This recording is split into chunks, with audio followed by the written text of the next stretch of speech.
Good afternoon. I just want to welcome you all here tonight. And I have a guest with me that I've been waiting a long time to kind of reconnect with and touch base with again. Her name is Melvina Guiboche. And I met her in 2022 when she invited me to do my first podcast and my first podcast experience. And you were working for Care Portal Manitoba at that time. Yes. And so our topic was actually about having a voice and truth and reconciliation. So it's really neat to see this come full circle and be able to have her as a guest on my program tonight and have her kind of update us and share with us what she's been doing. So I just want to welcome you tonight. Thank you for having me. Yes. One of the first things that I recall about your life and your story at the time was that you were sharing a testimony that was very powerful on how the Lord changed your life. Mm-hmm. And so there's so many people that in getting to know us, they look at kind of where God has us positioned today, and they maybe shy away, or they don't feel that they can have a conversation.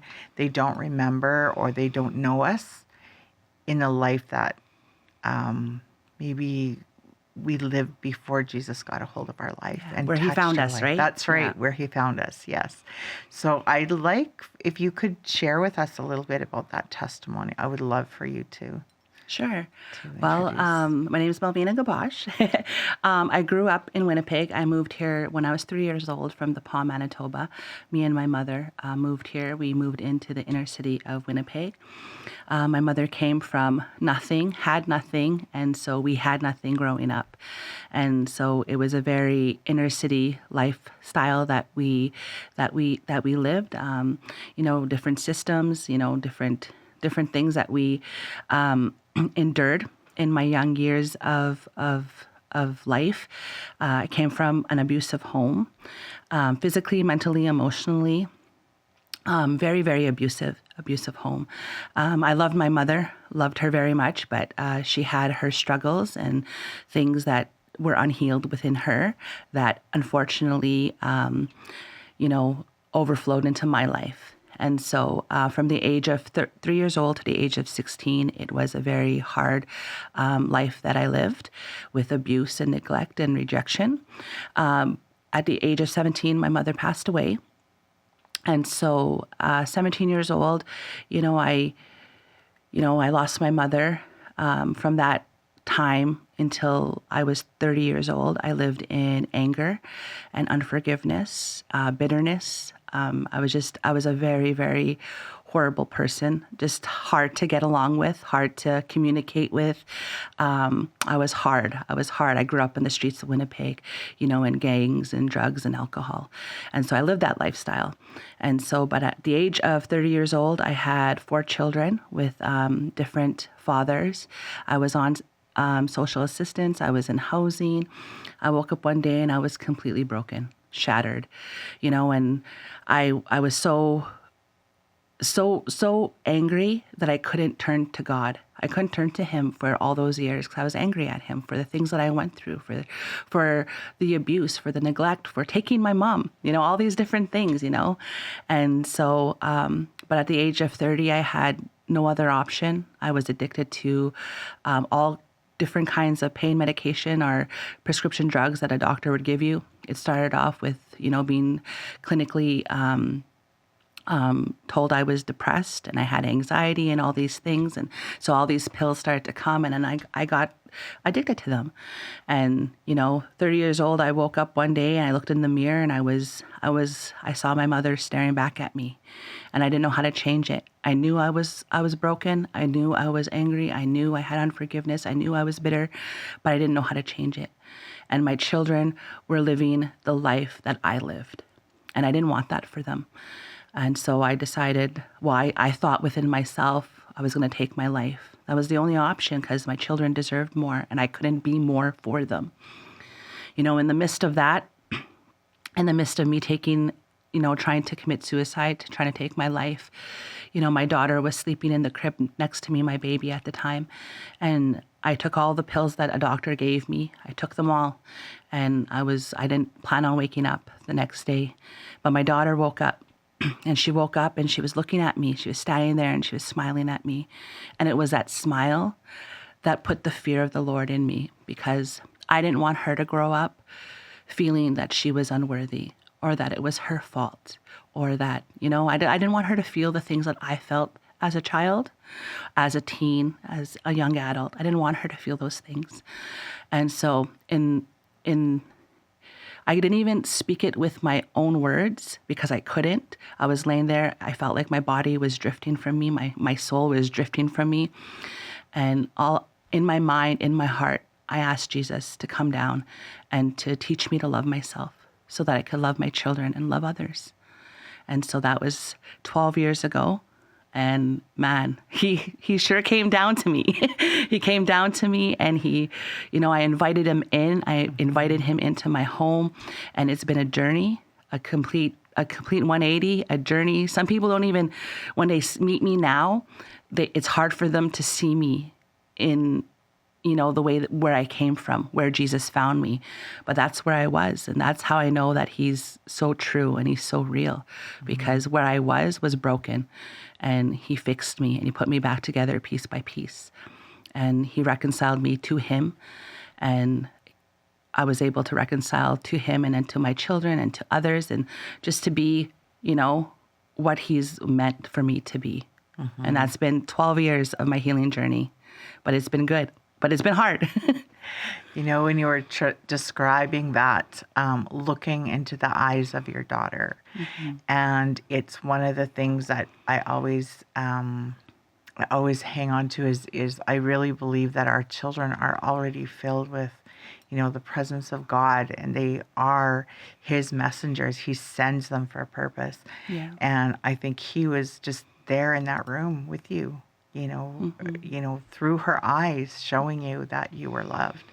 And I always think of the fact that the same thing, that you've experienced, it was my daughter and my relationship with her that brought about change in my life.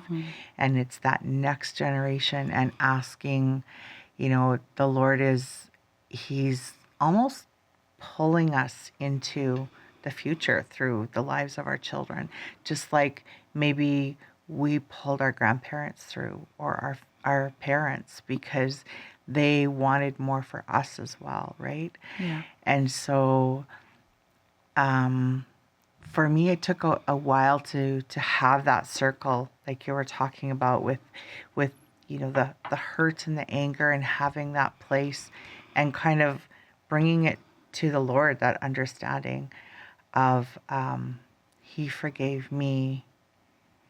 And so I have to find a place of forgiveness and healing too. How did that piece come about for you? Forgiveness, hey? Forgiveness is a big thing. It's a big thing. For me, one of the biggest things that I battled with was forgiving my mom.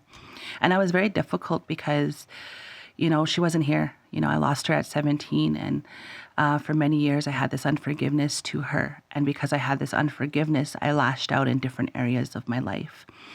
And because she wasn't here physically on earth with me, it was hard to navigate that. But, along my healing journey, I was working at Inner City Youth Alive. And during that time when they found the 215 unmarked graves, I was working with families. I was working with primarily young mothers. And, during that time, the Lord, he's so faithful. He's just so faithful that even when you don't know how it can come about, you don't know how it's going to happen, he makes it happen. Like I didn't imagine that I would be able to forgive my mother because she wasn't here, right? But it was during that time that the bodies were found. I was scrolling through Facebook, and something stuck out to me. And it was a story about a woman. She was telling her story about her time in residential schools. And she would have been about my mother's age. And so I was reading her story, and in that story, it talked about some things that I endured when I was a child. And so one memory that I have is I would be thrown into a bathtub and I would be washed with bleach water. And so, and at a young age, that would happen to me. My body would be scrubbed with bleach water, and these things would be said to me. You're too dark. No one's gonna love you. You're ugly. You're too dark. Like, this is not beautiful. This is not beauty. Like, things would be said to me, and I never knew why that was happening. And so I always had that memory, that image, that trauma, that pain of that abuse. And it was in the story, reading the story of this woman telling her journey in residential schools, that I realized that my mother learned that from somewhere. And so that also came from, my grandparents went to residential schools. And so in my family, there were two dark-skinned, well, my grandfather was dark-skinned, and then one of my uncles was, and my mother. And there was 8 children, so 2 of them were dark skinned. And then out of my mother's children, I was the dark skinned one. And so it was then that I realized the generational trauma, the generational pain. And reading this woman's story, everything that she had to endure, all the names, the name calling, the hurt, the vicious, just the abuse that she went through. I was able to resonate with my mother's pain. Mm-hmm. I was able to say, oh, that's why. Oh, that could be why. That's why this happened to me, because she didn't know how to heal from that pain. And so it was in that story that God showed up, and he was faithful to help me understand, help me see, help me just witness, what my mother might have went through. And it was in that I was able to show forgiveness. I was able to forgive her from like a deep-rooted place, because it made sense. And that's how my healing journey really began as well, was when I was able to forgive and go to those places of trauma, go to the places of pain and abuse. And see the pattern, or see where it came together, where, if that makes sense what I'm saying. And so it kind of, it was like, I always thought it was my fault. I always thought I was the wrong one. I always thought that there was something wrong with me. But it wasn't actually me. It was just something that they were taught, something that they learned, something that they experienced. Me and my husband, in our work, we always say this to the people that come and participate with our workshops. We always say, every behavior is a learned behavior, right? And so I think knowing that and just grasping that, I was able to, find forgiveness. And because I was able to forgive my mother, I was able to start to forgive myself. Mm-hmm. And so that's where forgiveness started for me. So how does that kind of manifest and show now in the relationships that you have with your daughters and with your children? My children, oh man, I keep saying, like, I have 2 dark-skinned children, and I'm dark-skinned. I've learned to love myself. I've learned to be proud of who I am. For many years, I was ashamed to be Indigenous. I really was. I didn't want to be. I used to wear makeup that was like 10 shades lighter than me. And, people would make fun of me and call me geisha girl and this and this and that. And I didn't know why, but because I was in this place of, trying to hide my identity, trying to hide my skin color. But through the healing, my children, they're told that they're beautiful every day. That they're told that, they're made in the image of God. We're open to honest dialogue with, our skin color, our hair, our identity as Indigenous people. Like, we talk about it. We talk about, some of the things we might be feeling, some of the shame, some of the embarrassment, some of the stigma that is attached to being, an Indigenous person. And so we talk about those things. And because we have an open dialogue and open communication, and that I show the love of God, I show them that they're loved, that they're beautiful, because I truly believe it. I truly believe it, because that night when I asked the Lord to come into my heart and to show me to love myself, He had to show me. He had to show me how to truly love myself, who I am as an Indigenous person, and who I am as a daughter of Christ, who I'm called to be. Like that, I wasn't a mistake. That there's no mistake in my identity or who I am. And so, because He taught me to love myself, I can teach my children to love themselves. And so that's what I focus on. And we have a lot of truth and a lot of honesty in our home, and it works for us. I recently watched a video and you were sharing with your daughter. I think your daughter was on camera and you guys were just kind of sharing things back and forth. And I just remember thinking to myself, like, that's so beautiful to see a mother and a daughter not only free, but free to be, I think you guys were sampling a drink of some kind. Yeah. And you came on, you didn't have makeup on. You were just like hanging out and doing your thing and being a mom and a daughter. And I thought, that is so beautiful. In my healing as well, like in the healing that I've gone through, I used to always I love makeup. That's just me. I just love makeup. But I used to wear it in a form of hiding myself and not wanting people to see me. And so in my healing, the Lord has taught me and has challenged me to be out there without makeup. And so that's the video, that's a video you saw. That's so neat. That's just an inner peace and an inner, an inner knowledge of understanding and just loving myself. That is definitely what transferred from that episode, and just seeing your ability to be present with her and for her to respond. Everything was natural and exciting, and she was just kind of like, oh, Mom. And I kind of, for me, like, I relate to your experience in the fact that I too had to look for my identity.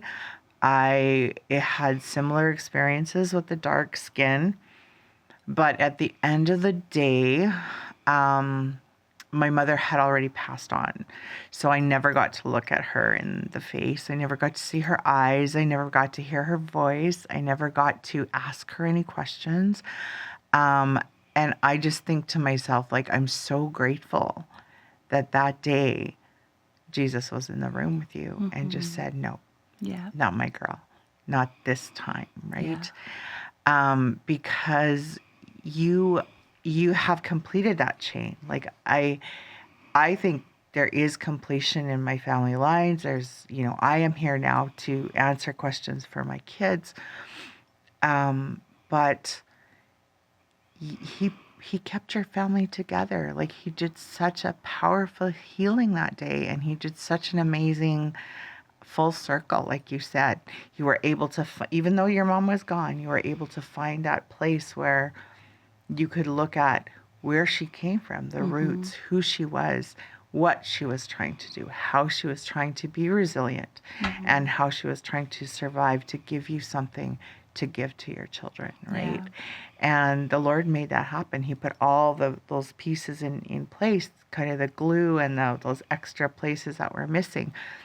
He formed that so that bridge was complete. I just think that story is so powerful. Isn't it? I love it. I think it is too. Like, it's just the goodness of God. It truly is the goodness of God. And man, like, when I gave my life to the Lord, I was raw, and I came from the streets of Winnipeg. I was hard. I was raw. I was angry. I was vicious. Like, and my children, one moment that sticks out to me is my son Malachi. He was working with me at Inner City Youth Alive for a hamper season, during COVID. Yeah. And he would go into houses and give drop off the hamper, right? And so I get home before him because he did evening drop-offs. And one night he came home and I was sitting on the couch just relaxing. And he sat beside me and he kind of just put his head on me. And I was just kind of like, and he's like, "Thank you, Mom." And I was like, "For what?" And he's like, "For doing the hard work and healing and changing our lives." You know?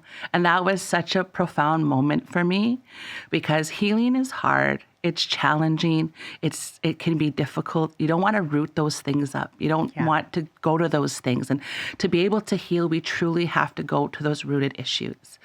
And, you know, that was just so profound for me, for him to say that and to acknowledge that. Yes. You know, because my children say it all the time, "Mom, you're not how you used to be." My older ones are big, "Man, the babies don't even know how we had it, how we had to live." And I'm like, "Thank you, Jesus, they don't know."